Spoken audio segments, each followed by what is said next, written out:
जम्बूद्वीपे भरतखंडे आर्यावर्ते भारतवर्षे।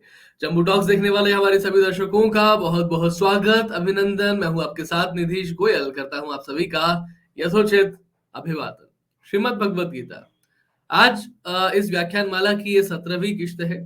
17वां कार्यक्रम हम इस पर कर रहे हैं और बहुत महत्वपूर्ण कार्यक्रम आज का। और उसके बाद में जो समापन किस्त होगी, जी हाँ, इसका अगला जो कार्यक्रम होने वाला है, जो कि श्रीमद् भगवत गीता के 18 अध्याय ही हैं। और हमने ये सोचा था कि हम 18 कार्यक्रमों में श्रीमद् भगवत गीता में सार तो मैं नहीं कह सकता हूं, लेकिन हाँ, हमारे जीवन के लिए उपयोगी जो कुछ चीजें हो सकती हैं, जो बहुपयोगी हो सकती हैं, उनको 18 कार्यक्रमों में हम समेट करके लेके जाएं। इसलिए आपसे आज के कार्यक्रम में ये भी कहना चाहता हूं कि अगर आपके कुछ प्रश्न हो तो कमेंट बॉक्स में हमें जरूर लिख करके भेजिएगा, या ईमेल पर लिख करके भेजिएगा। अगर हमारा मोबाइल नंबर आपके पास में है तो वहां से लिख करके भेजिएगा, क्योंकि हम चाहते हैं कि अगर इतने प्रश्न हमारे पास इकट्ठे हो गए तो अगला कार्यक्रम हम लाइव करें, और लाइव कार्यक्रमों में आपके जो समस्याएं हैं, जो आपके प्रश्न हैं, उन जिज्ञासाएं हैं, उनका समाधान गुरुजी के मार्फत हम करें। आप सभी से निवेदन रहेगा, ये जम्बू टॉक्स है, ये जम्बू थॉट्स है, इस विचार को पूरे अधिकार के साथ में ग्रहण करें। चैनल को सब्सक्राइब करें, बगल वाली घंटी दबाकर बेल आइकन एक्टिवेट करें, जिससे कि हमारे सभी नोटिफिकेशंस आप तक पहुंच सके। वीडियो को लाइक और शेयर करें और आगे बढ़े, हमारा सहयोग जरूर करें। स्वागत करता हूं हमारे बीच पधारे हुए विद्वान प्रोफेसर रामेश्वर मिश्र पंकज जी। गुरुजी प्रणाम, कैसे नमस्कार। हैं? नमस्कार। ठीक हूँ। ठीक है, जी शुरू गुरु। करते हैं मित्रों। जी गुरु जी। आज ये श्रीमद् भगवद गीता का 17वां व्याख्यान है, इसे प्रारंभ करते हैं। वसुदेव सुतम देवम कंस चाणूरमर्दनम देवकी परमानंदम कृष्णम वंदे जगद्गुरुम कृष्णाय वासुदेवाय हरये परमात्मने प्रणतक्लेशनाशाय गोविंदाय नमो नमः। मित्रों, श्रीमद् भगवद गीता तो सभी उपनिषदों का सार कहा गया है, और इस पर बहुत ही उद्भट, बहुत ही उत्कृष्ट कोटि के विद्वानों, साधकों और सिद्ध पुरुषों ने भी, परम पूज्य आदि शंकराचार्य भगवत पाद ने भी इसकी व्याख्या की है, इसकी टीका की है। इसलिए ये जो हम 18 व्याख्यानों में बात कहेंगे, वो श्रीमद् भगवद गीता का संपूर्ण विश्लेषण नहीं है। ये तो कुछ आरंभिक बातें जो प्रत्येक साधक को जानना चाहिए, उसके लिए है। इसके बाद हम अगले व्याख्यान में इसका समापन कर देंगे। अगर किसी जिज्ञासु को कोई जिज्ञासा हो तो अभी इस व्याख्यान से हो तो जम्बू टॉक्स को प्रश्न भेजें, और अंतिम व्याख्यान के बाद भी अगर किसी को जिज्ञासा रही है तो वो मुझसे, मेरे व्हाट्सएप नंबर है 8349350267, उससे संपर्क कर सकते हैं।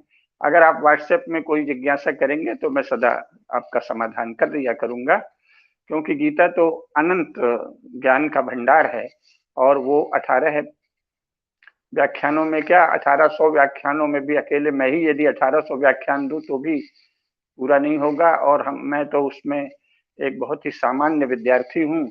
बहुत बड़े बड़े विद्वानों ने उसको समझाने का प्रयास किया है, और किसी ने भी ये इदमित्थम, यही अंतिम है, संपूर्ण है, ऐसा नहीं कहा है। तो ये ध्यान रखिए, कोई भी जो सच्चे जिज्ञासु हैं उनका समाधान करने के लिए मैं सदा प्रस्तुत रहूंगा। और श्रीमद् भगवद गीता के 18वें व्याख्यान के बाद हम उपनिषदों पर चर्चा शुरू करेंगे। उपनिषदों पर चर्चा के विषय में मैंने जम्बू टॉक्स के निदेशक श्री निधीश गोयल जी से आग्रह किया है कि वो कुछ नियम सा बना लें कि किनको उसमें प्रश्न पूछने का अधिकार होगा, किनको नहीं होगा, क्योंकि वो ब्रह्म विद्या है। और ब्रह्म विद्या में चाहे जो बिना किसी सच्ची जिज्ञासा के, बिना किसी अधिकार के, बिना किसी ज्ञान की पिपासा के यूं ही कोई नास्तिक, कोई मूर्ख, कोई उजड़, कोई कुछ भी प्रश्न कर दे, इसकी अनुमति नहीं दी जा सकती। तो इसलिए वो उसकी अनुमति के विषय में बताएंगे। आपको उसमें पंजीयन कराना होगा तो ही प्रश्न आप कर सकते हैं, अन्यथा सुनने के लिए तो हमने उसको बहुत सोच विचार कर पब्लिक ही रखा है, सार्वजनिक ही रखा है। लेकिन प्रश्न केवल सच्चे जिज्ञासुओं को ही करने का अधिकार होगा। अब आज गीता का 17वां व्याख्यान शुरू करते हैं। तो इसमें हमने पिछली बार बताया था कि अधिभूत क्या है, अधिदैव क्या है और अध्यात्म क्या है, और ये भी बताया था कि प्रत्येक वस्तु, प्रत्येक क्रिया, प्रत्येक जो भी इस संसार में हमें जो वस्तु दिखती है या जो विचार दिखता है या जो तत्व दिखता है परम तत्व को छोड़कर, उसके तीन पक्ष होते हैं। जो कुछ प्रकृति से उत्पन्न वस्तुएं हैं उनके तीन पक्ष हैं, आदि भौतिक, आदि दैविक एवं आध्यात्मिक, और तीनों की मैंने व्याख्या की थी, तो आप लोगों को ध्यान ही होगा। अधिभूतम क्षरो भावः पुरुषश्चादिदैवतम अधियज्ञोहम एवात्र देहे देहभृतां वर, इसकी व्याख्या की थी ना। तो उसमें उन्होंने कहा कि फिर मैं अधियज्ञ हूं, जो कि सभी देहों में जितने भी देह हैं, जितनी भी देहधारी जीव हैं, मनुष्य नहीं कहा है, देवधारी समस्त पिंडों में, समस्त जीवों में, समस्त प्राणियों में, मनुष्य, पशु, पक्षी, कृमि कीट से लेकर जो कुछ भी दृश्यमान जगत है उसमें जितनी भी देह है, सबके भीतर जो उस देह का वास्तविक पोषक है, देहभृता, देह का भरण करने वाला, वो परमात्मा ही है। और वो सब कहा है ना कि हृदय में स्थित है। सभी भगवान श्री कृष्ण ने बताया है कि सर्वस्य चाहम हृदय सन्निविष्टो मत्तः स्मृति ज्ञानम अपोहनम च आदि। आगे उसकी थोड़ी और व्याख्या कर देंगे, तो ये सब उन्होंने बताया है। तो भगवान क्या है? अधियज्ञ है। अधियज्ञ बहुत महत्वपूर्ण शब्द है, प्रायः लोग इस पे ध्यान नहीं देते, गीता पढ़ते समय कुछ परंपरागत बातें करते रहते हैं। तो जो प्रत्येक देहधारी जीवात्मा अथवा देहधारी जो कुछ भी सत्ता, व्यष्टि, इकाई, व्यक्ति जो कह लें उसको, जो व्यक्त रूप है उसमें दिखता है, उस देह का भरण पोषण कौन करता है? परमात्मा, जो देह में स्थित है ना। सबके देह के भीतर, यानी बाहर भी हैं और भीतर भी हैं। मैंने बताया था एक प्रवचन में कि अंतर्जामी हूं तेबड़ बाहिर जामी है राम। भगवान परमात्मा अंतर्यामी भी हैं और बहिर्यामी भी हैं, सर्वत्र व्याप्त हैं कण कण में। लेकिन जीव की दृष्टि से, जीव की ज्ञान पिपासा अथवा तत्व ज्ञान की जिज्ञासा की दृष्टि से तो जो अंतर में है वो काम के हैं ना, क्योंकि बाहर वाले को भी आप तभी देख पाएंगे जब अंतर वाले को देख सकें, अन्यथा बाहर भी आपको वही भौतिक वस्तुएं और कुछ प्रिय कुछ अप्रिय यही सब दिखेगा दृश्य। तो बाहर वाले का भी तत्व ज्ञान आपको तभी होगा जब अपने भीतर जो देखने की क्षमता है, जो देखने की शक्ति है, जो देखने का सामर्थ्य है, जिसे दृक् शक्ति कहते हैं, दृक् शक्ति और दर्शन शक्ति जब आपकी जगी हुई है तभी आप दृश्य को ठीक से देख सकते हैं। तो इसलिए जीवात्मा की दृष्टि से और देहधारी व्यक्ति की दृष्टि से जो अधियज्ञ है उसका बहुत महत्व है, और इसलिए अधियज्ञ शब्द को समझना चाहिए। तो अधियज्ञ शब्द को जब हम जानेंगे तब समझेंगे कि क्यों कहा है मां मनुस्मर युद्ध च, निरंतर मेरा स्मरण कर और युद्ध कर। नहीं समझेंगे तो ये बात बड़ी अटपटी लगेगी ना, ये क्या कह रहे हैं भगवान। क्योंकि हम लोग तो समझते हैं भक्त वो हैं जो भगवान का सदा स्मरण करते हुए उसमें विभोर रहें। स्मरण तो सदा करना ही पड़ता है, लेकिन बस वो कथा सुन के उनको पुलकित होते रहें, भाव विभल होते रहें, और क्या है इस संसार से, है ना।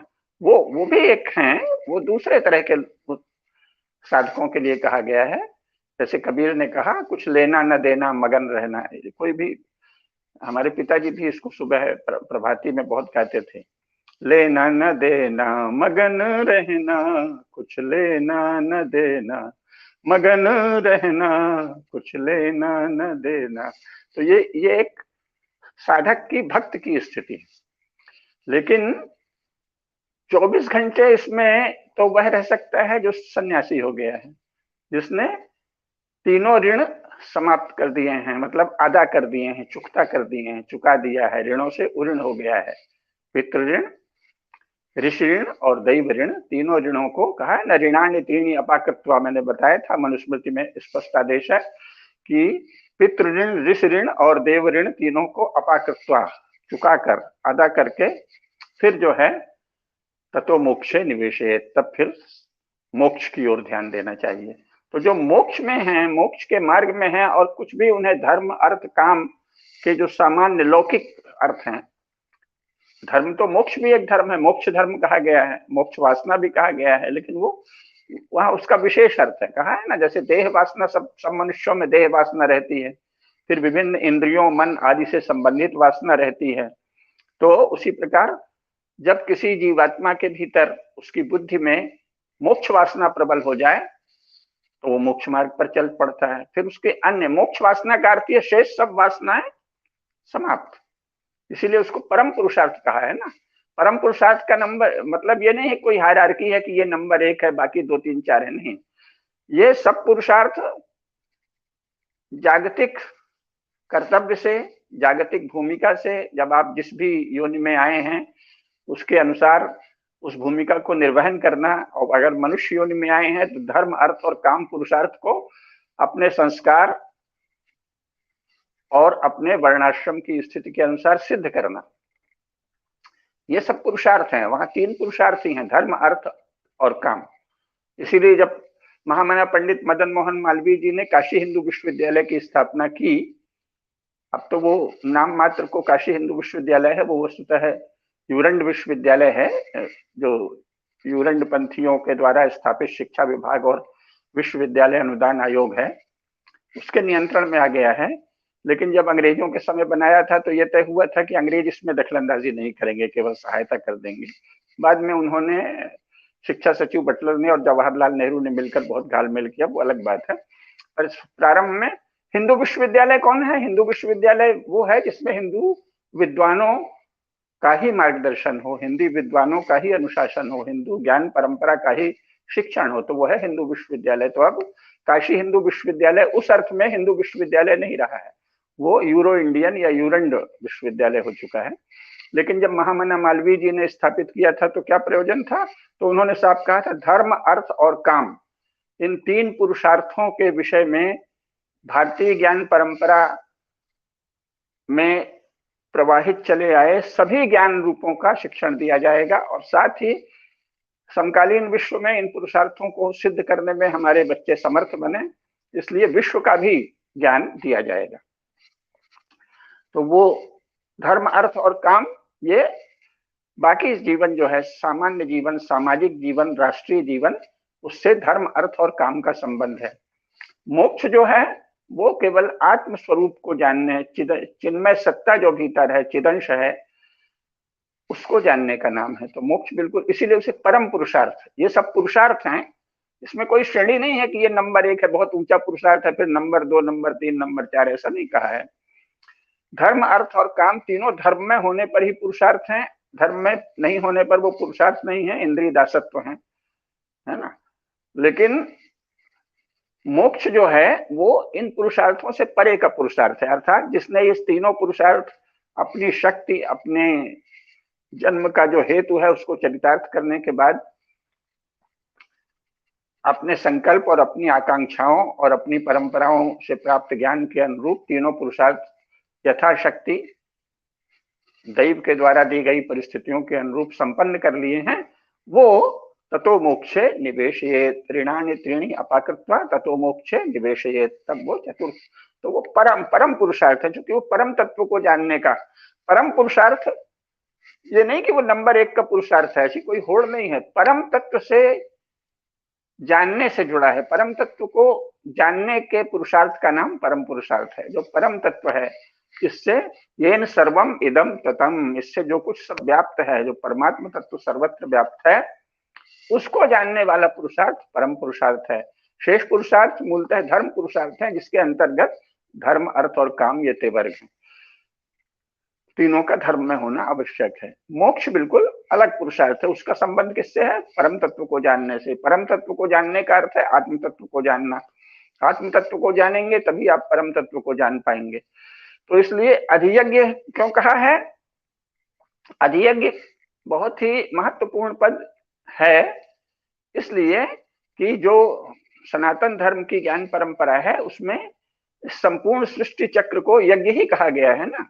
यज्ञेन यज्ञमयजन्त देवाः तानि धर्माणि प्रथमान्यासन् तेहनाकम महिमानः सचन्त यत्र पूर्वे साध्या सन्ति देवाः।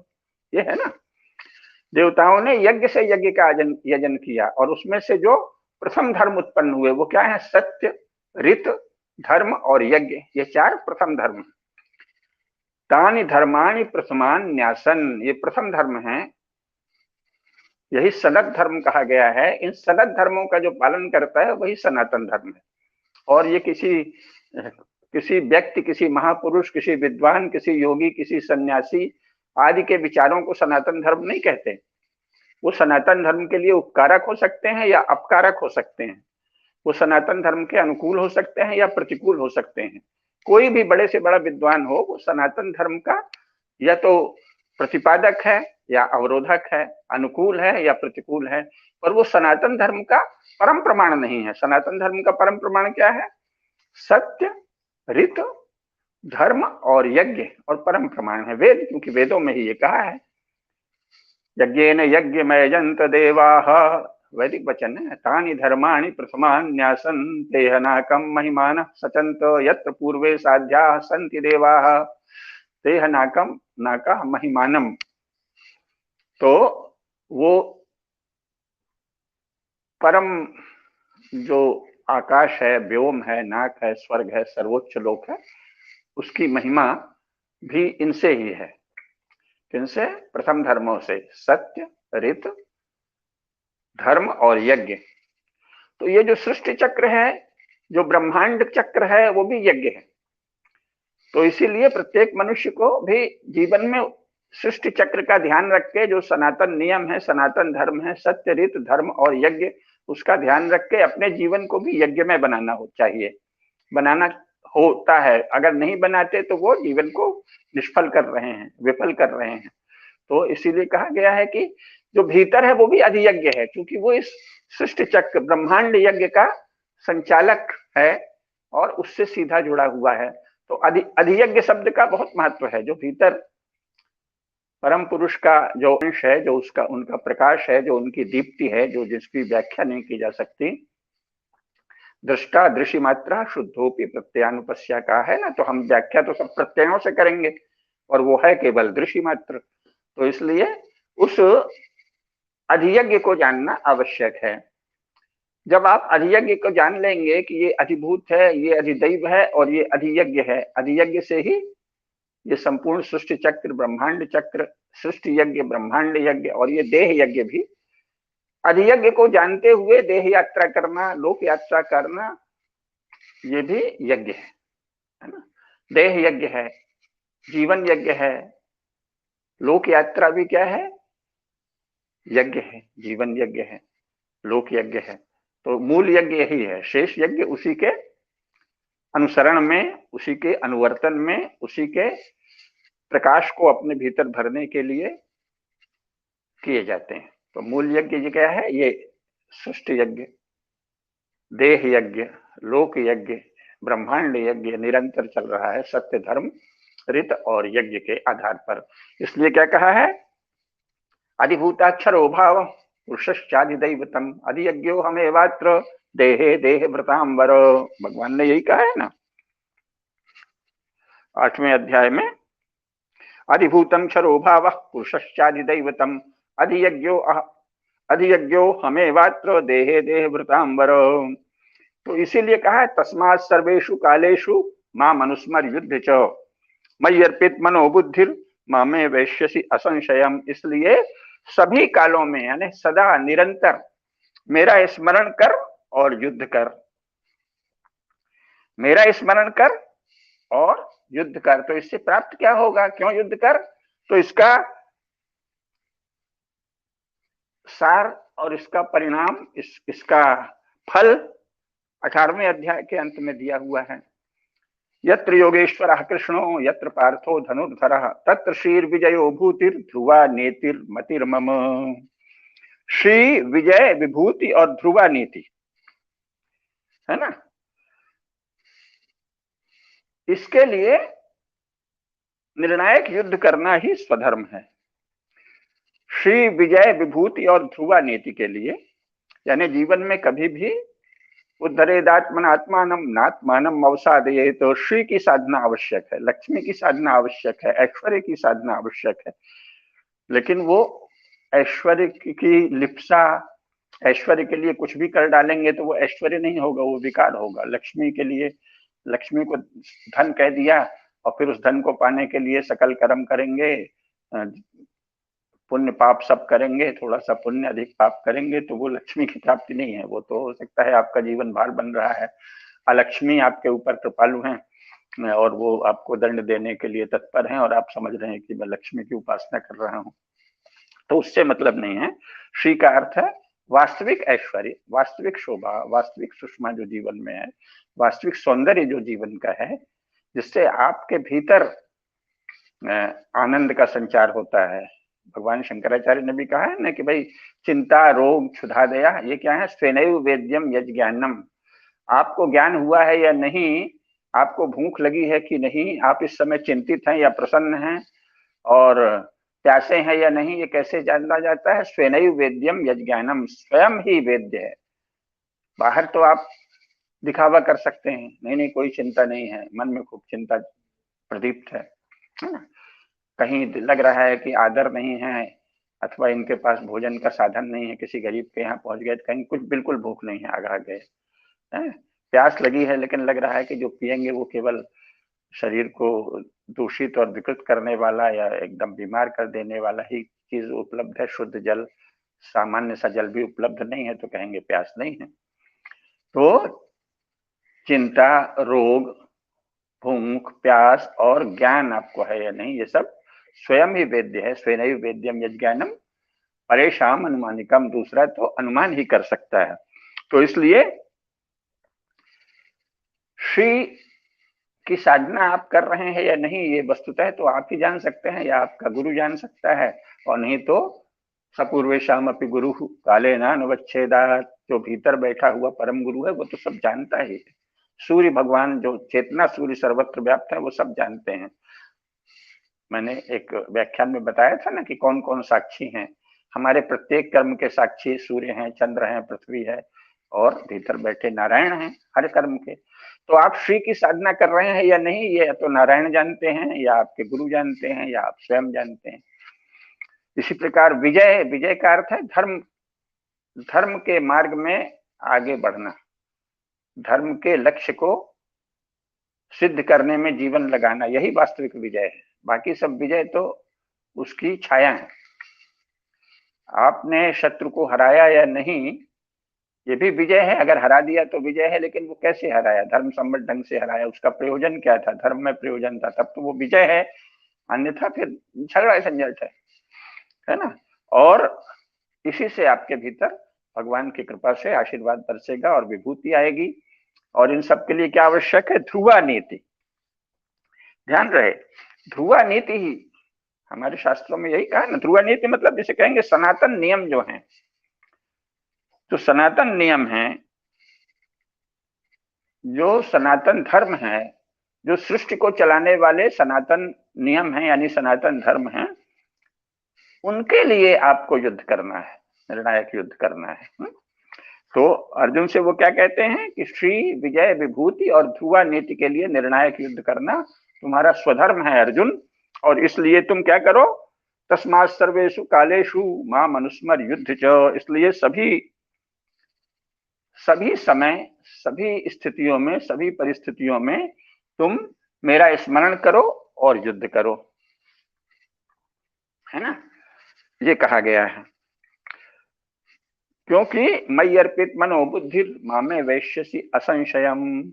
जब तुम सदा बुद्धि को मुझ में ही नियोजित रखोगे, मुझ में अर्पित रखोगे, सदा स्मरण रखोगे, तो अंत में मुझे प्राप्त होगे। इसलिए कहा है ना, हत्वापि सैमान लोकान् नाहन्ति न निबध्यते, यस्य नाहंकृतो भावो बुद्धिर्यस्य न लिप्यते, हत्वापि सैमान लोकान् नाहन्ति न निबध्यते।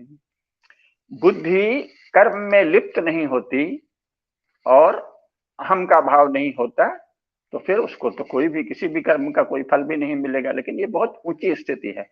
इसीलिए ये जो ज्ञान गीता का कहा गया है, ये वैसे तो चूंकि इसमें सभी उपनिषद ज्ञान की अध्यात्म विद्या का की परंपरा का सार है। सर्वोपनिषद होगा वो दुग्धा गोपाल नंदना पार्थो वत्सा सुधीर भोक्ता दुग्धम गीतामृतम महत।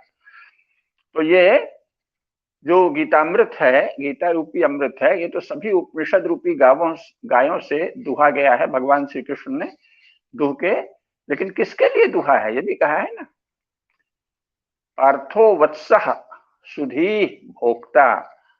ये जो गीता का ज्ञान रूपी फल है, गीता का ज्ञान रूपी अमृत है, ये सभी उपनिषद रूपी गायों का दूध है। और इसका भोक्ता चाहे जो नहीं है, इसका भोक्ता अर्जुन है। यानी जो ज्ञानी है और जिसे पर्याप्त ज्ञान पहले से है, संसार के शास्त्रों का ज्ञान है, धर्म का ज्ञान है, स्वधर्म का ज्ञान है, उसके लिए, यानी जो ज्ञान के काफी उच्च सोपान तक तो पहले से ही पहुंचा हुआ है, उसके लिए मूलतः गीता है। तो फिर क्या सबको गीता नहीं पढ़नी चाहिए? नहीं, सबको पढ़नी चाहिए। उसको जितनी सामर्थ्य है उतना लाभ होगा। तुलसीदास जी ने कहा है ना कि अति विशाल सागर में जो नृप सेतु कराए, पहले पंक्ति ठीक से याद नहीं है, भव सिंधुमा या सिंधुमा को भी, जो नृप सेतु कराए चढ़ पिपीलिकऊ परम लघु बिनु श्रम पा रही जाए। राजा जो हैं राजमार्ग बनाते हैं तो बीच में नदी यदि है तो बहुत बड़ा पुल बना देते हैं प्रशस्त, तो उसमें चींटी भी, उसको पानी में नहीं जाना पड़ता, तैरना नहीं पड़ता। चढ़ पिपीलिका परम लघु, बहुत परम लघु जो पिपीलिका है, चींटी है, वो भी उसमें रेंगते रेंगते पार चली जाएगी, नहीं तो पानी में गिर जाए, डूब जाए, लहर आ जाए। तो इस प्रकार ये राजमार्ग है, राजमार्ग सबके लिए है, जितना आप में सामर्थ्य है आप ग्रहण कर लेंगे।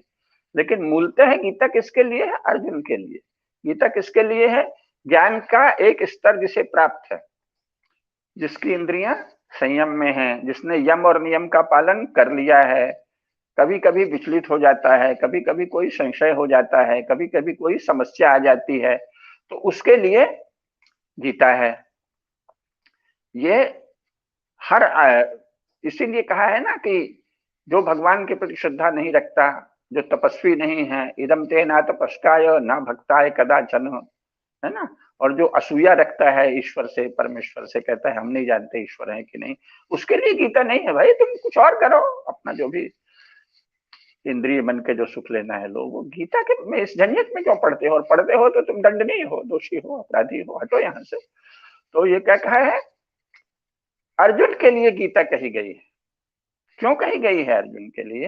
क्योंकि वो पात्र है, वही वत्स है। गीता रूपी अमृत अर्जुन रूपी वत्स के लिए ही भगवान श्री कृष्ण ने दुहा है। तो फिर हम क्या उसे नहीं पढ़े? नहीं, हमको सबको थोड़ा जितनी हम में सामर्थ्य, क्योंकि इसमें सार रूप में, आजकल जो भाषा चल गई है उसमें कहेंगे कैप्सूल रूप में, इसमें सारी बातें दी गई हैं। आप इसका नई कश्चित नहीं, जो कहा है ना कि ज्ञान में नई कल्याण कश्चित दुर्गतिम तात गच्छति, तो ये कल्याण का मार्ग है।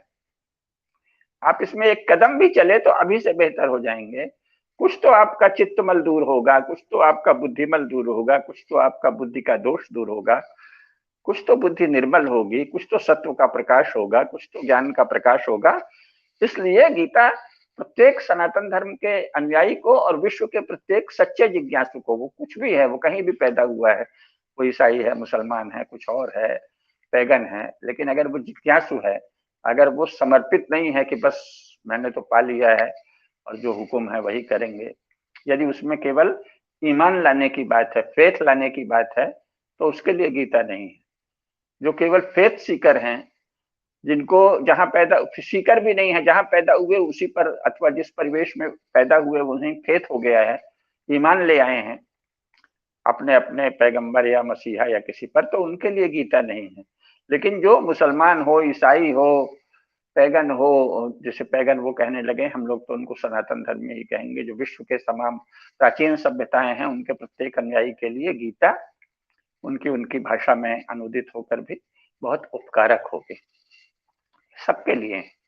लेकिन इसके ज्ञान का मूल प्रतिपादन तो अर्जुन के लिए है। ज्ञान से बहुत फर्क पड़ता है। सदसम चेष्टते स्वस्याः प्रकृतेर ज्ञानवानपि। देखने में तो जो प्रकृत मनुष्य है, यानी जो लगभग पशु जैसा है, खाता पीता है, सोता है, रति आदि करता है, राग द्वेष से भरा हुआ है, उसकी भी बहुत सी क्रियाएं वैसी ही हैं जैसी ज्ञानी की होती हैं। सदृशम चेष्टते स्वस्याः प्रकृतेर ज्ञानवानपि, है ना। प्रकृतिम यान्ति भूतानि निग्रह किम करिष्यति। तो सामान्य बहुत से कर्म ऐसे हैं जो ज्ञानी और पशुवत जीवन जी रहे मनुष्य दोनों का एक सा होता है, लेकिन ज्ञान ही उस कर्म को भव्यता देता है।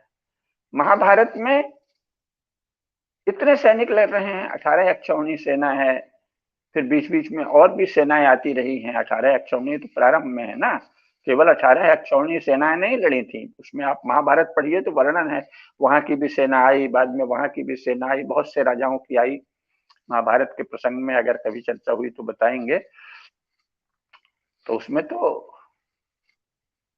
1 अरब लोग तो मारे ही गए थे, तो इसलिए उसमें गणना दी हुई है कितने लोग मारे गए, किनको किनको पिंडदान हुआ। तो केवल 18 अक्षौहिणी सेना नहीं थी, और भी संसार से आती रही। प्रारंभ में 18 अक्षौहिणी सेना थी। चलिए अभी आप मान लें कि 1 अरब कुछ 100 और या कुछ हजार और लोग थे, सारे संसार की सेनाएं आई थी, तो सबके लिए तो सबको ये संशय भी नहीं उठा था कि लड़े कि नहीं लड़े, और सबको ये ज्ञान भी नहीं दिया गया है।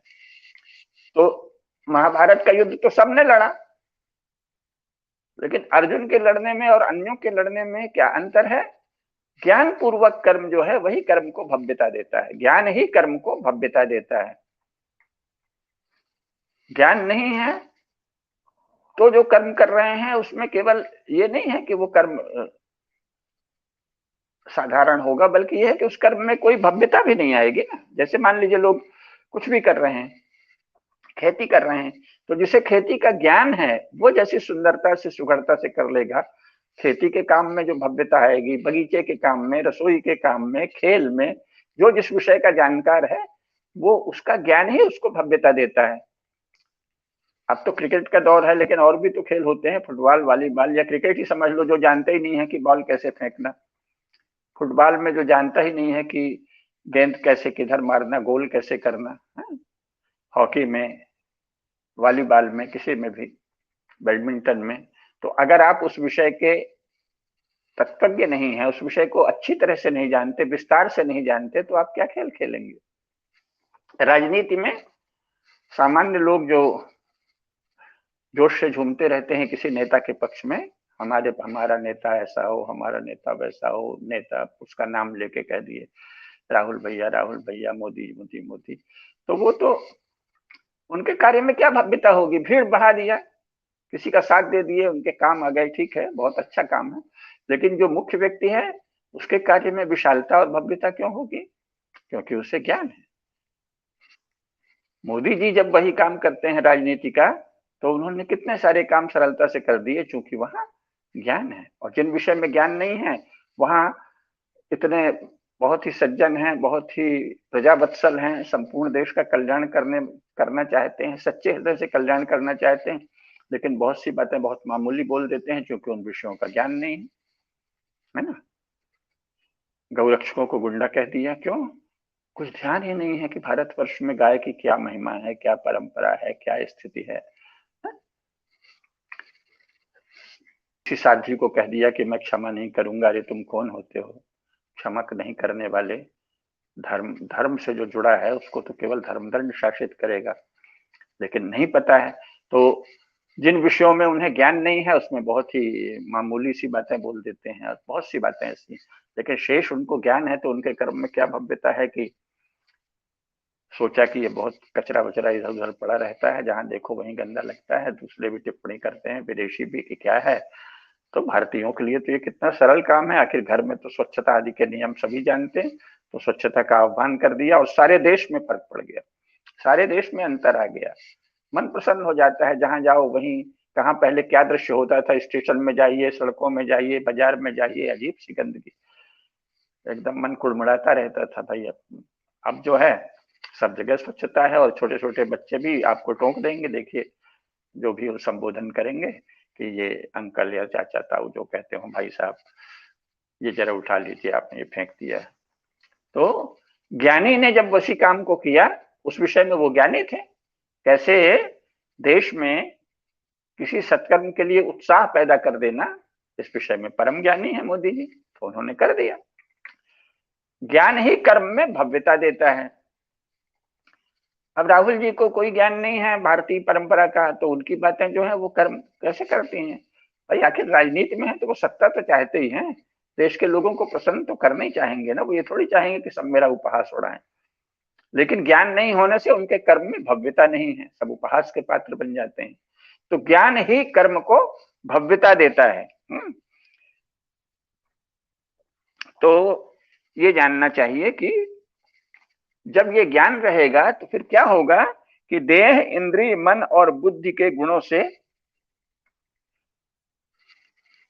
हमारा जो आत्मा है, हमारा जो चिन्मय तत्व है, हमारे भीतर बैठा जो पुरुषोत्तम है, जो पुरुष है, पुरुषोत्तम तो स्वयं भगवान ही है, हमारे भीतर बैठा जो अंतर्यामी पुरुष है, जो पुरुषोत्तम का ही अंश है, जो अधियज्ञ है, वह अधियज्ञ जो इस संपूर्ण जीवन यज्ञ को, सृष्टि यज्ञ को चला रहा है, मेरे भीतर स्थित है, तो मेरे जीवन यज्ञ को, मेरे लोक यात्रा को भी वही चला रहा है।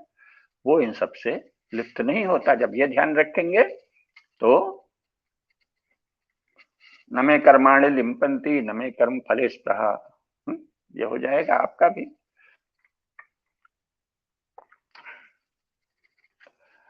हत्वापि साइमान लोकान न हन्ति न निबध्यते। तो इसलिए क्या है, अधियज्ञ का स्मरण कर, तस्मात् सर्वेषु कालेषु मामनुस्मर युद्ध च मयि अर्पित मनो बुद्धिर मामे वैश्यसि असंशयम्।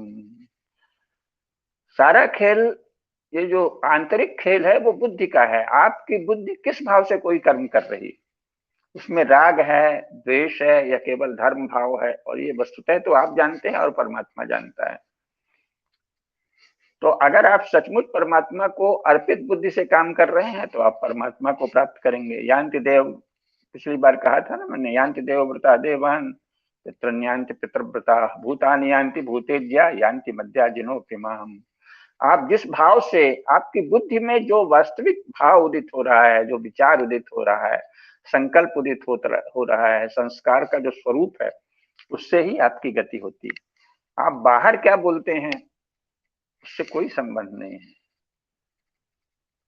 उससे आपका बाहरी कुछ लोक व्यापार चल रहा है, लेकिन आपको जो वास्तविक फल मिलेगा वो कैसे मिलेगा, आपके अंतर में। तो मयि अर्पित मनो बुद्धिर, अगर आप परमात्मा को अर्पित करके मन और बुद्धि को परम तत्व में, परम सत्ता में, परमात्मा में अर्पित किए हैं, तो मामे वैश्यसि असंशयम्।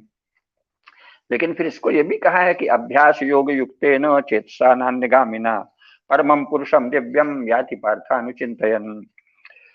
अभ्यास योग युक्तेन, निरंतर अभ्यास करिए। और योग, योग क्या है, इंद्रिय, मन और बुद्धि पर संपूर्ण नियंत्रण, बुद्धि का संपूर्ण नियंत्रण इंद्रिय और मन पर, और फिर बुद्धि के भी जो विविध प्रत्यय हैं उन पर भी मूल बुद्धि इतनी जागृत रहे, ज्ञान में रहे कि उन प्रत्ययों को भी अपने नियंत्रण में रखे, है ना।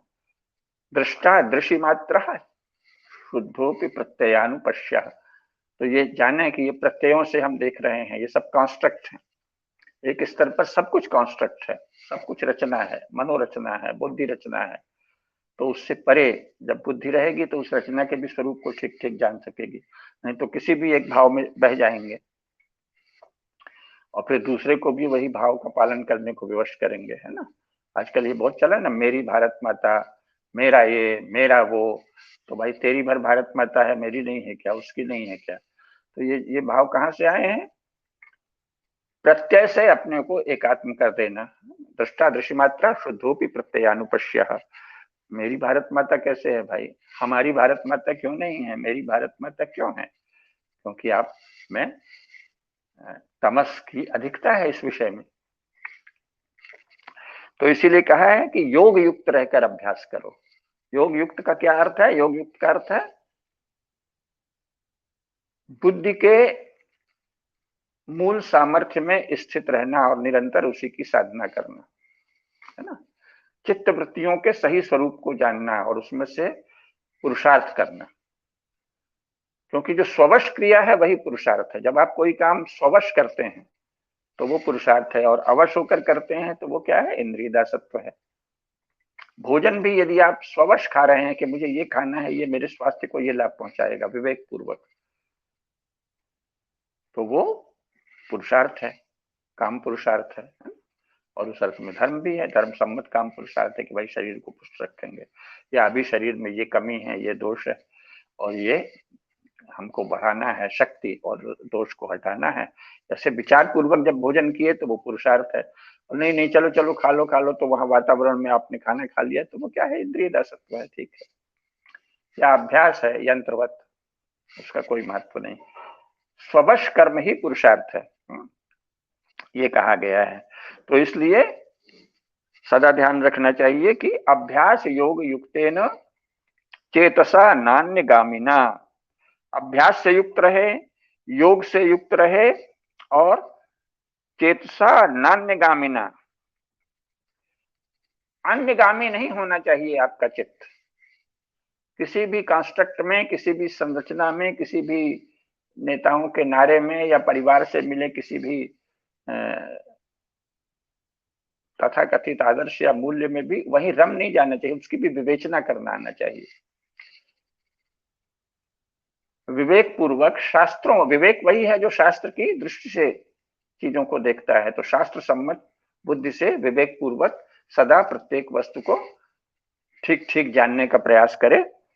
चेतसा नान्यगामिना, अन्यगामी चित्त न हो, ऐसा चित्त जो अन्यगामी नहीं हो, इधर उधर भटके नहीं, अव्यावसायिक नहीं हो, अपना जो मूल व्यवसाय है कि ये हमें करना है उसी में एकाग्र रहे, और योग युक्त रहे कि परम तत्व जो है वही हमारा इस समय भी संचालन कर रहा है, और वही काम में है, और उसे ही जानना है, और वही इस सृष्टि को चला रहा है, हमारे भीतर भी वही स्थित है। ये निरंतर स्मरण करते फिर इसमें ही स्थित रहने का अभ्यास करे तो वो परम पुरुष, दिव्य परम पुरुष को प्राप्त होता है। उनका अनुचिंतन करता रहे, निरंतर परम पुरुष, दिव्य परम पुरुष का अनुचिंतन करता रहे।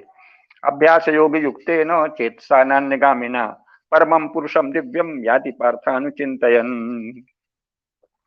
तो आगे क्या कहा है, कविम पुराणम मनुशासितारम मनोरणीयान्मनुस्मरेद्यः सर्वस्य धातारमचिन्त्य रूपम आदित्य वर्णम तम सह परस्तात् प्रयाण काले मनसाचलेन भक्त्या युक्तो योग बलेन चैव भ्रुवोर्मध्ये प्राणमावेश सम्यक सतम परम पुरुषमुपैति दिव्यम यदक्षरं वेद विदो वदन्ति विशन्ति यद्यतयो वीतरागाः यदिच्छन्तो ब्रह्मचर्यं चरन्ति तत्ते पदम संग्रहेण प्रवक्षे। अब यहाँ उन्होंने फिर इसके बाद योग की साधना कैसे करें, अभ्यास की साधना कैसे करें, ये आप गीता में पढ़ लीजिए, या जिसको जिज्ञासा होगी बाद में बताएंगे, क्योंकि बहुत विस्तार हो जाएगा। तो उसमें क्या है, अंत में सर्वद्वाराणि संयम्य मनोहृद निरुद्ध च मूर्ध्याध्याय आत्मनः प्राणायाम प्राणम आस्थितो योग धारणम ओम इत्येकाक्षरं ब्रह्म व्याहरन् माम अनुस्मरन् यः प्रयाति जन्देहं स याति परमां गतिम् अनन्य चेत्ता सत्तं यो मां स्मरति नित्यशः तस्याहं सुलभा पार्थ नित्ययुक्तस्य योगिनः मामुपेत्य पुनर्जन्म दुःखालयम् अशाश्वतं नाप्नुवन्ति महात्मानः संसिद्धिं परमां गताः। आगे इन सब का सार बहुत महत्वपूर्ण दिया है। आ ब्रह्म भुवना लोका पुनरावर्तिनो अर्जुनो मामुपेत्य तु कौन्तेय पुनर्जन्म न विद्यते। जो कुछ भी ब्रह्मलोक पर्यंत जितने भी भुवन हैं वे सब पुनरावर्तिनोर्जुन, आ ब्रह्म भुवना लोका पुनरावर्तिनोर्जुन, सभी भुवन, ये लोक, अन्य लोक, सभी भुवन, सभी लोक और ब्रह्म लोक तक सब कुछ पुनरावर्ती हैं, बारंबार आते जाते हैं, बारंबार बनते बिगड़ते हैं, प्रति क्षण वो परिवर्तित हो रहे हैं। हर क्षण सब कुछ कुछ बन रहा है, कुछ बिगड़ रहा है, इसीलिए इसको भवसागर कहा है ना, ओशियन ऑफ बीइंग जिसे अंग्रेजी में कहते हैं। भव भवती, हर क्षण कुछ हो रहा है, और जब हर क्षण कुछ हो रहा है तो हर क्षण कुछ नहीं हो रहा है, हर क्षण कुछ नष्ट भी हो रहा है ना। संसार भव सागर है, भूत सागर नहीं है कि बस एक बार भगवान ने कहते हैं ना उनकी बाइबल में, और वहां भी मुस्लिम मजहब जिसे कहते हैं वो लोग, इस्लाम वाले, वो उसमें भी यही कहा है ना कि जो अल्लाह या गॉड है उसने सृष्टि बनाई और फिर उसके बाद 7वें दिन आराम किया। तो सृष्टि बना दी, अब वो चल रही है, ऐसे नहीं। वो क्या कहते हैं, निरंतर हर क्षण कुछ बन रहा है, कुछ बिगड़ रहा है, सृष्टि चक्र इसी को कहते हैं। प्रति क्षण कुछ हो रहा है और कुछ विलीन हो रहा है, विलीन यानी अदृश्य हो रहा है, अर्थात वो फिर पुनर्जन्म लेगा, दूसरे रूप में प्रकट होगा। तो आ ब्रह्म भूना लोका पुनरावर्तिनो अर्जुन, ब्रह्म लोक तक जो कुछ भी ये दृश्यमान जगत है, ये सब पुनरावर्तन इसका होता रहता है। तो माम उपेति तु कौन्तेय पुनर्जन्म न विद्यते। लेकिन अब ये जो है इसको जानना चाहिए कि ये अर्जुन से ही कहा है, अनधिकारी को कहेंगे तो वो तो इसका कुछ का कुछ अर्थ कर लेगा। हमारे एक मित्र थे, काफी धनी परिवार के थे, वस्तुतः तो वो आदरणीय केडिया जी के संबंधी थे। तो वो एक कथावाचक हैं, बापू बापू करके, उनके कथा में जाते थे। तो उन्होंने आके कहा कि मैंने ये नहीं किया, मैं तो वो भी नहीं करता, लेकिन मैं बापू की कथा में जाता हूँ इसलिए मेरा जैकपॉट लग जाएगा। तो जैकपॉट का अर्थ है मुझे एकदम मोक्ष मोक्ष मिल जाएगा। मोक्ष को लोग ऐसे कहते हैं जैसे कोई खिलौना है, कोई चीज है, अचानक पा जाएंगे। क्यों? क्योंकि और वो गुरु गुरु तो नहीं है वो, ये लोग इन्हीं को गुरु मान लेते हैं, कथावाचक कथोपदेशक आदि को। वो तो गुरु होते नहीं है, वो तो बेचारे कथा का कीर्तन करके एक अच्छा काम कर रहे हैं, पवित्र काम कर रहे हैं, ज्ञान को लोग तक, सामान्य लोगों को, साधारण जन तक प्रसारित कर रहे हैं। पुण्य कर्म है इसका, उनको अगर वो अच्छे भाव से करते हैं तो पुण्य मिलेगा। और अगर जजमान को मोड़ने के लिए अथवा जजमान की संख्या बढ़ाने के लिए कुछ भी करते हैं, आजकल तो तरह तरह के लोग हैं, अल्लाह ताला भी करने लगते हैं, मौला मौला भी करने लगते हैं, तो उनकी वो तो पाप करते हैं, तो पाप परायण हैं, तो उनकी दुर्गति होगी। लेकिन जो लोग सद्भाव से करते हैं उनको उसका पुण्य मिलेगा। लेकिन वो कोई गुरु नहीं है, वो कोई ज्ञानी नहीं है। तो उन्होंने कहा, तो बहुत से लोग मोक्ष के लिए कथा सुनते हैं। अरे भाई, मोक्ष तो जो जितना ही पढ़ेगा, मैं तो कल्पना भी नहीं कर सकता कि मुझे मोक्ष मिलेगा। अभी कहाँ मोक्ष मिलेगा, अभी तो बहुत कुछ कहीं ना कहीं संस्कार शेष हैं, कहीं ना कहीं कोई इस जगत से कोई तो देश प्रेम, जिसको देश प्रेम है उसे मोक्ष कैसे मिलेगा, उसका पुनर्जन्म होगा ना। देश भी तो, जब आप परम दर्शन तात्विक स्तर पर जाएंगे, दर्शन के स्तर पर, तो राष्ट्र भी एक कॉन्स्ट्रक्ट है। ये अखंड मंडलाकार ये जो चराचर जगत है, इसके एक टुकड़े को आप देश कह रहे हैं। क्यों? क्योंकि आपको कोई एक लौकिक प्रयोजन है। आप वो लौकिक प्रयोजन बहुत शुभ होगा कि जहां आपको जन्म मिला, जो आपकी पुण्य भूमि और कर्म भूमि है, उसके प्रति अपना कर्तव्य करके आप अपने जीवन को सार्थक करेंगे, तो उसमें आप में पात्रता आएगी और उच्चतर होने की, उच्चतर होने की। लेकिन जब ज्ञान की साधना, परम ज्ञान की, परम पुरुषार्थ के स्तर पर, तो कोई देश नहीं है, कोई राष्ट्र नहीं है। लेकिन इसका यह अर्थ नहीं है कि कोई भी ऐरा गैरा नत्थु कहरा कहने लगे कि अब तो मैं परम पुरुषार्थ का साधक हूं, इसलिए मेरे लिए राष्ट्र नहीं है। तो वो तो राज्य के द्वारा, शासन के द्वारा दंड नहीं है, और विद्वानों के द्वारा धिक्कार योग्य है। वो तो दिख जाएगा ना लक्षण, कि इसके जीवन में कहीं कोई वासना नहीं, कोई लालसा नहीं, कोई राग नहीं, कोई द्वेष नहीं, कोई आसक्ति नहीं, और इसका प्रत्येक कर्म सदा निरंतर केवल परम तत्व के चिंतन में, प्रभु चिंतन में, भगवत चिंतन में जाता है। तो उसके लिए कोई राष्ट्र नहीं है, उसका वो कर्तव्य ही नहीं है राष्ट्र। लेकिन उसके उसके रहने से राष्ट्र को बहुत लाभ है, इसलिए सब उसकी पूजा करते हैं। क्यों? क्योंकि वो जो इस स्थिति में है, वो जो बोलेगा, जो करेगा, सब शुभ होगा, सबको उससे प्रकाश मिलेगा, सब पर वो करुणा बरसाएगा, सब पर उसका होना ही उपकार है। उसको देखकर पता चलेगा, अच्छा ऐसे भी होता है, अच्छा ये भी, देखने में तो ये मनुष्य ही हैं, इनके भी नाक कान आंख मुंह हाथ सब है, लेकिन कहीं कोई राग नहीं, कहीं कोई द्वेष नहीं, कहीं कोई वासना नहीं, कहीं कोई लालसा नहीं। और ये भी नहीं कि पशु हैं, अत्यंत ज्ञान में, ज्ञान से दीप्त हैं, चेतना से दीप्त हैं, सत्व से दीप्त हैं, प्रकाश से दीप्त हैं।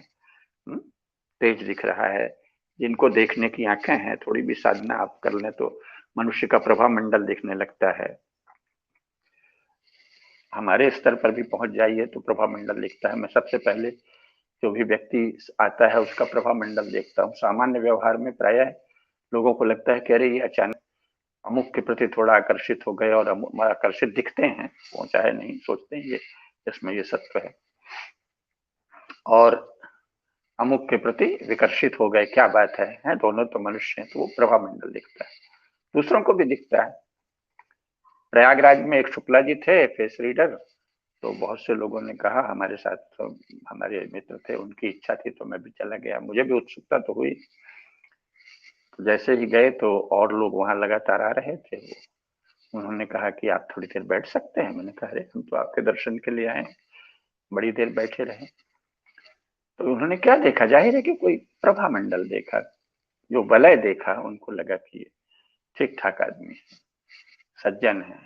ये भी देखा होगा कि इनको कोई विशेष प्रयोजन नहीं है, मगन है अपने में। तो उन्होंने बड़ी देर बैठा, फिर कहा भी कि आप जितनी देर बैठे थे तो बड़ा अच्छा लग रहा था, शांति लग रही थी, नहीं तो ये सब लोग तो लालसा से भरे हुए आते हैं, मेरी ये समस्या है, मेरी वो समस्या है। और उस समय आए भी बहुत लोग, उन्होंने लोगों को उपकार किया, किसी को बताया कि तुम्हारे ऊपर बड़ा संकट है, उसने कुछ नहीं बताया था, देख के ही बता दिया तुम्हारी हत्या होने वाली है, तुम सावधान हो जाओ, ऐसे ऐसे करो, दूर चले जाओ, वगैरह वगैरह, किसी को कोई उपाय बताए। तो खैर उस समय हम हंस दिए, तो बोले क्यों हंस रहे हैं, तो मैंने कहा कि अगर इंग्लैंड में होते तो, और कोई आपकी जगह कोई बहन जी होती, कोई देवी होती, साध्वी, तो उनको तो डायन कह के मार दिया जाता। तो बोले ऐसे कैसे, मैंने कहा हाँ, इंग्लैंड में अभी 1950 में भी ऐसा हुआ था। द्वितीय महायुद्ध में एक स्त्री ने देख लिया कि सेना ऐसे जा रही है, कुछ सलाह भी दी तो उसको, जिससे इंग्लैंड को लाभ हो, और जर्मनी पक्ष की बहुत सी बातें बता दी कि जर्मनी की सेना ये करने वाली है, वो करने वाली है। तो सैनिकों ने उससे खूब मदद ली और युद्ध में बहुत मदद मिली उनसे। लेकिन बाद में चर्च के दबाव से उसको कहा गया कि ये तो डायन है और इसको जिंदा जला दो, तो जिंदा जला दिए। तो खैर, तो वो चकित हुए। मैंने कहा कोई बात नहीं, भारत में अभी क्रिश्चियनिटी इतनी नहीं फैलने वाली है, चर्च इतना नहीं फैलने वाला है, बाकी तो आप ज्ञानी हैं, देख लीजिए। बोले हाँ, कहीं ऐसा कुछ नहीं होने वाला, ठीक कह रहे हैं आप। तो मुख्य बात यह है कि प्रभामंडल दिख जाता है, आपने साधना की, और जो अधिक साधक है उसको और भी कुछ दिख जाता है, आपके भीतर का दिख जाता है, बाहर का दिख जाता है, जिसमें जितनी साधना हो। तो साधना से सत्व का प्रकाश आता है, और जब आपने बहुत अधिक साधना कर ली तो आपको परमात्मा के निरंतर दर्शन होते रहते हैं। परम पूज्य स्वामी संबित सोमगिरी जी थे, तो वो कहते थे कि जब चारों तरफ एक ही लगे कि जैसे कोई वही विद्यमान है, वही प्रकाशित है, वही सब जगह दिख रहा है, और उनको दिखता होगा, उनके वर्णन से लगता था, कहते थे ये जो है सब जगह वही परम तत्व, वही प्रकाश, वही प्रभु, वही है, वही तो है, ऐसे जब दिखे तो उसे कहते हैं कि अब इसे कोई ज्ञान प्राप्त हो गया।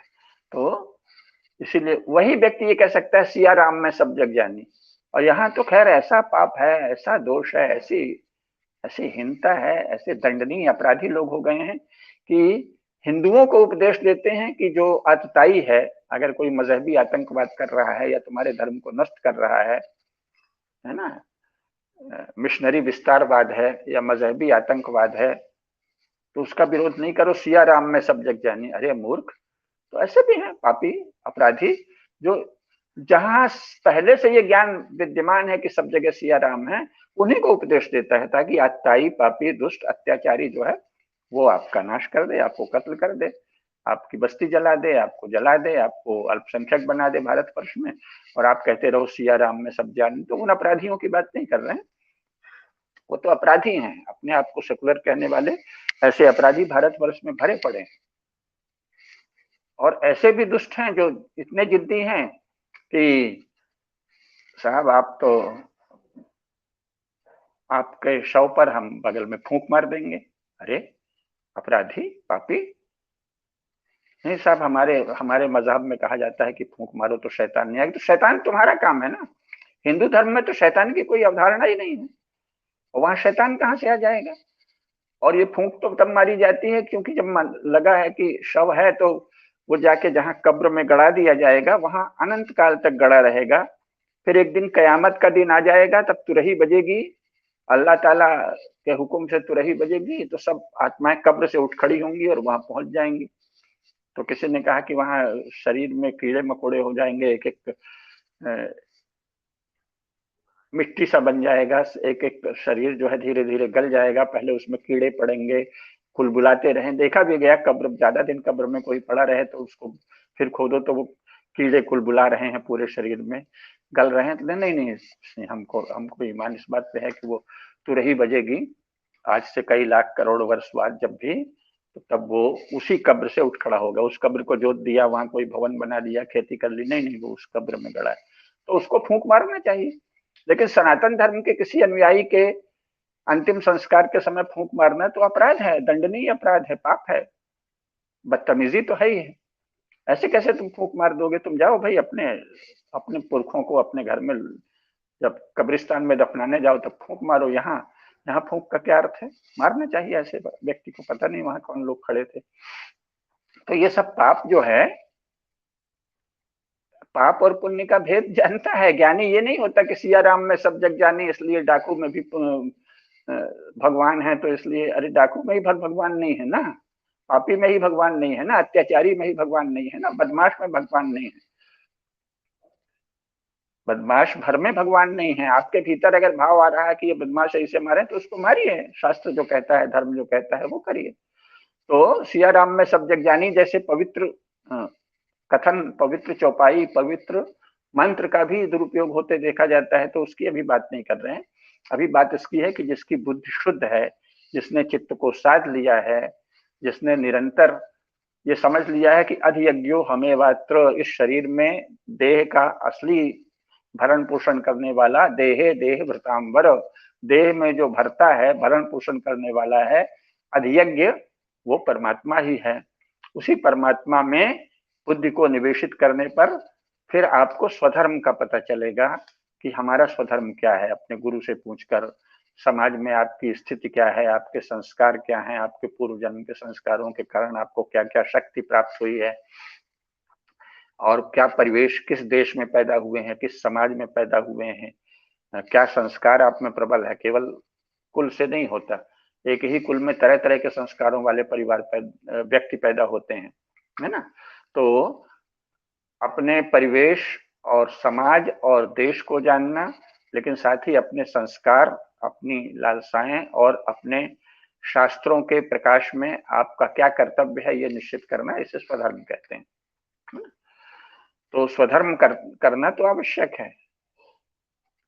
अभी ईशोपनिषद, ईशा पर अपन उपनिषद पर चर्चा करेंगे तो उसमें भी पहला श्लोक यही आएगा कि कुर्वन्नेवेह कर्माणि जिजी विषेक्षतम समाह। ईशावास्य के बाद दूसरा श्लोक है, ईशावास्यम इदम सर्वम यत्किंच जगत्याम जगत्तेन त्यक्तेन भुंजीथा मागधा कस्यचित् धनम कुर्वन्नेवेह कर्माणि जिजी विशेषतम समाह एवं त्वयि नान्यते तोस्ति न कर्म लिप्यते नरे। मनुष्य को कर्म नहीं लिप्त, यानी आत्मा को कर्म नहीं लिप्त करता। जो कुछ भी संस्कार पड़ते हैं, छाप पड़ती है, परिणाम होता है, वो बुद्धि के स्तर पर है। तो इसलिए अगर कोई साधक, अगर कोई महान साधक, अगर कोई उत्कृष्ट साधक परमात्मा में बुद्धि को अर्पित करके काम करता है तो वो उन्हीं को प्राप्त होता है। पुनर्जन्म न विद्यते, लेकिन ये बहुत उच्च स्थिति है।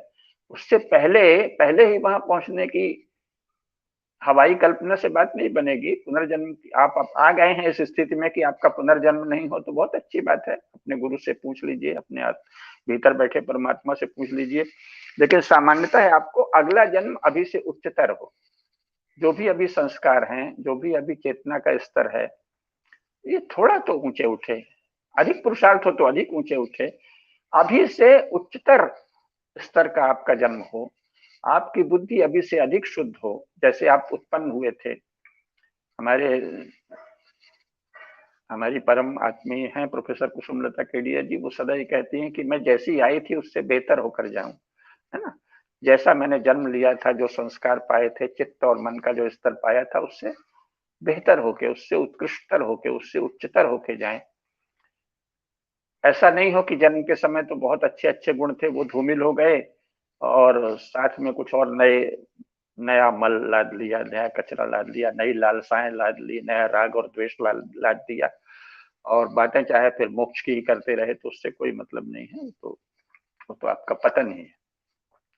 तो पुनर्जन्म न विद्यते, ये मुख्यतः अर्जुन को समझाया गया है। ऐसे व्यक्ति को जो ज्ञान से संपन्न है, श्रुति स्मृति से संपन्न है, सब कुछ जानता है, और साथ ही इसमें चक्रवर्ती सम्राटों का ही, एक चक्रवर्ती सम्राट का भाई है मुख्यतः, तो उसको भी चक्रवर्ती साम्राज्य का भोक्ता ही तो कहेंगे। ऐसे व्यक्ति को, जिसके निर्णय लेने से, करने या न करने से करोड़ों लोगों का, अरबों लोगों पर फर्क पड़ता है, उसको ये कहा गया है, उसको ये उच्च स्तर का ज्ञान दिया गया है। तो सब लोग मोक्ष की ही इच्छा करने लगे। ये कहने में तो लगेगा कि आप ऐसा क्यों कह रहे हैं, लेकिन सब लोगों को मोक्ष का अधिकार नहीं है, और मोक्ष की ही इच्छा करने नहीं लगना चाहिए, क्योंकि उससे आप तमस में पड़ जाएंगे। पहले तो जैसा अभी आपका जन्म है, उससे उच्चतर स्तर में जन्म लें। अगला जन्म अभी से बेहतर हो, मन अधिक पवित्र हो, बुद्धि अधिक दीप्त हो, ज्ञान की ओर उन्मुख हो। ज्ञान तो एक ही है ना, परमात्मा की ओर उन्मुख हो, अर्थात ज्ञान की ओर उन्मुख हो, भाई वो ज्ञान में सच्चित और आनंद की ओर उन्मुख हो, ऐसा प्रयास करना चाहिए। भगवान का यही उपदेश है, और इसीलिए कहा है कि तस्मात् सर्वेषु कालेषु माम अनुस्मर युध्य च, ये भी कहा है ना। ये नहीं कहा है कि मेरा स्मरण करके गाना गा, भजन गा, हाँ सब भगवान है, सब सर्वत्र भगवान है, नहीं, युद्ध।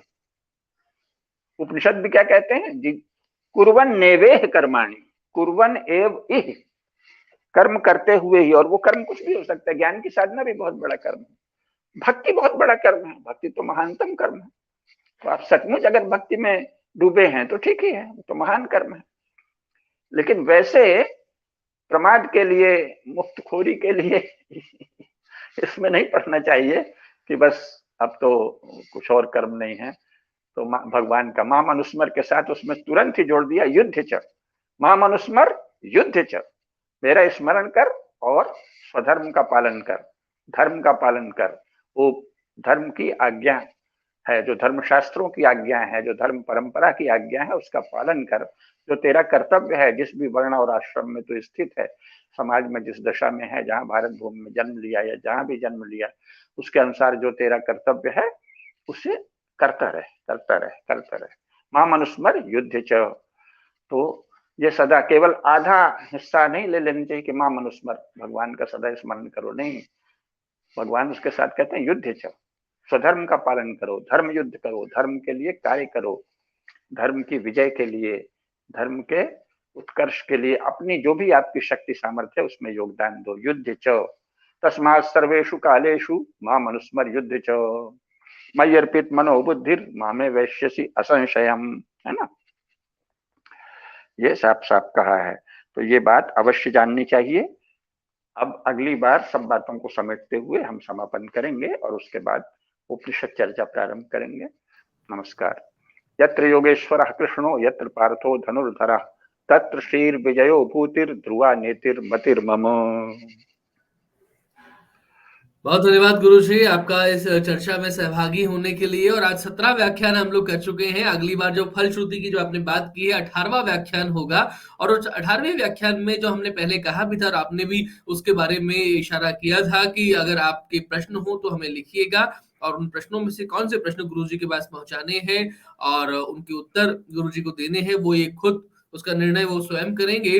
और वो प्रश्न हमारे पास पूरे आते हैं तो हम कोशिश करेंगे, प्रयास करेंगे कि वो कार्यक्रम जो है 18वां फलश्रुति कार्यक्रम, वो समापन लाइव हो, और उसमें आप लाइव भी अपने प्रश्न पूछ सकें। तो ऐसा ये श्रीमद् भगवत गीता के 18 व्याख्यानों का बहुत विशेष प्रसारण जम्मू टॉक्स पर हमने करने की कोशिश की है। और आज के इस व्याख्यान से तो डेफिनेटली आप बहुत ही लाभदायक आपके लिए रहा होगा, ऐसा हमारा मानना है। सभी दर्शकों का इसी के साथ मैं बहुत धन्यवाद देता हूँ। कार्यक्रमों को इसी तरीके से आगे बढ़ाएं, वीडियो को लाइक और शेयर करें, और हमारे इस अभियान में सहयोगी अवश्य सिद्ध हो, ऐसी आपसे आशा है। गुरु जी आपको भी बहुत प्रणाम, धन्यवाद। जय नमस्कार, हिंद, जय नमस्कार, भारत। जय।